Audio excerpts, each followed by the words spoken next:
Anyone who has that experience would immediately recognize some key characteristics that make what occurred there in that video seem like a standard American munition. There's a pretty typical sound signature of.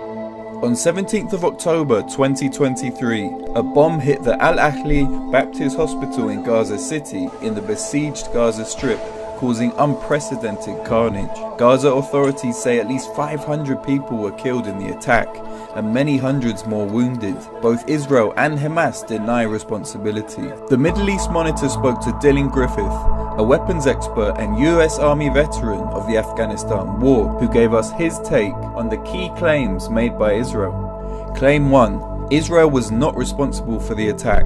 For anyone that has any amount of experience being around explosives, and certainly a lot of Army combat veterans are going to have a similar experience who were in the Middle East, especially in Iraq and Afghanistan, and maybe had called in airstrikes on compounds or facilities. One of the most common munitions in use there is going to be a JDAM. A JDAM is a guided or unguided aircraft-fired munition. This video circulating on social media has now been verified by the Washington Post as the strike that hit the hospital.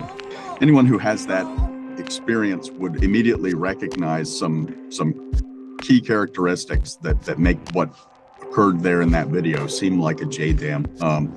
There's a pretty typical sound signature of something that is moving from a vertically dropped or fired position.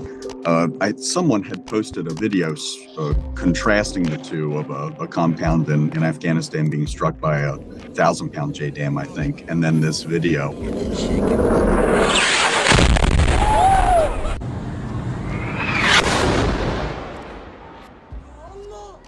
The sound characteristic of the video, it seems to me that it would be indicative of a guided munition, because you get that whistling of the fins correcting on the way down to the hospital. But, you know, anything with a tail kit on the back of it, with fins on the back of it, could make a similar sound. So it's tough to know, but it did seem to hit exactly where it was intended to hit. Claim 2. The rocket came from Hamas or Islamic Jihad. Hamas uses rockets up to the 400 kilogram mark, which is very large, but those are more rare. The typical rocket that Hamas would be firing would be in the 5 to 25 kilogram mark, which is vastly less explosive than you would have seen even in that video, even at night with as much light as there was. Wow. The Israeli government said it was an Islamic Jihad rocket, so I showed Dylan a video being circulated by pro-Israel groups on social media. So yeah, these are R-23 rockets, and with all rockets, a lot of the sound that a rocket is going to produce is going to be at the time that it is launched. Rockets are not a thing that burn the whole way to their target, so there's not a lot of screaming and expenditure of fuel as a rocket comes in. So usually a rocket coming in, there might be the sound of some air moving, but there is not a large expenditure of fuel. You don't typically get what you would with like a guided bomb or something. It's usually a quieter process as a rocket comes in, maybe just a little bit of sound. Certainly not what you would see in the video that is being passed around as the impact on the hospital. Claim 3.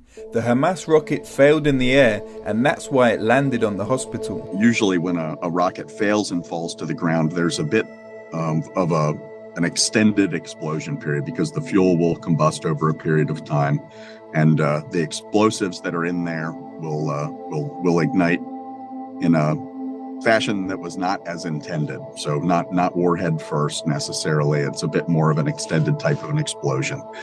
So it definitely does not seem like it would be a failed Hamas rocket attack.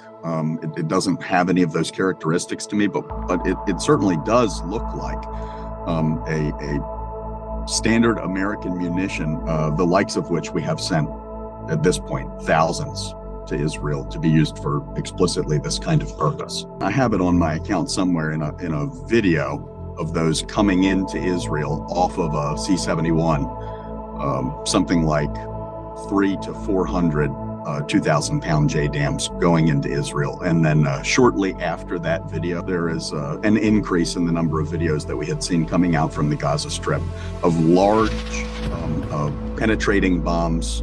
So something that is designed to take out large concrete structures. Claim 4. Israel doesn't bomb hospitals. A claim that is very straightforward to refute given Israel bombed the same hospital just 2 days before. This was not something that had occurred just out of nowhere. The previous day, the people in that hospital had been warned by the IDF that the hospital was going to be struck.